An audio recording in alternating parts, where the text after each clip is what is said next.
दोस्तों, देश की व्यवस्था पर मैंने कुछ लिखा है, ध्यान से सुनिएगा। ये कुछ इस प्रकार है।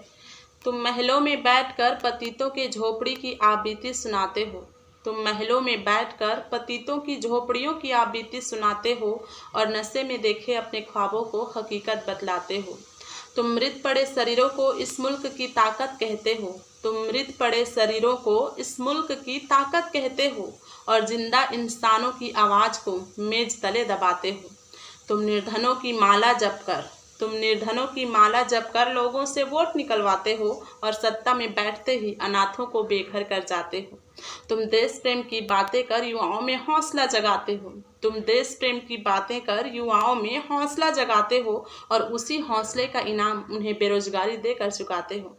तुम महिलाओं का मसीहा बन नए नए कानून गढ़ते हो। तुम महिलाओं का मसीहा बन नए नए कानून गढ़ते हो और एक रेप पीड़िता से एफआईआर वापस लेने को कहते हो। तुम विकसित भारत का सपना लेकर जगह जगह मंदिर बनवाते हो और देश की ज़रूरतों के आगे फंड की कमी गिनवाते हो। तुम ज्ञान का भाषण देकर देश दुनिया घुमाते हो पर एक बलात्कारी के खिलाफ एक लफ्ज़ भी नहीं निकाल पाते हो। तुम वर्तमान सुधारने की बजाय अतीत का गुणगान करते हो। तुम वर्तमान सुधारने की बजाय अतीत का गुणगान करते हो और अपनी हर नाकामी का बोझ उन्हीं पर डाल देते हो। तुम नए नए ख्वाब दिखाकर लोगों को गुमराह करते हो और अपने किए वादों से चुपचाप पल्ला झाड़ लेते हो।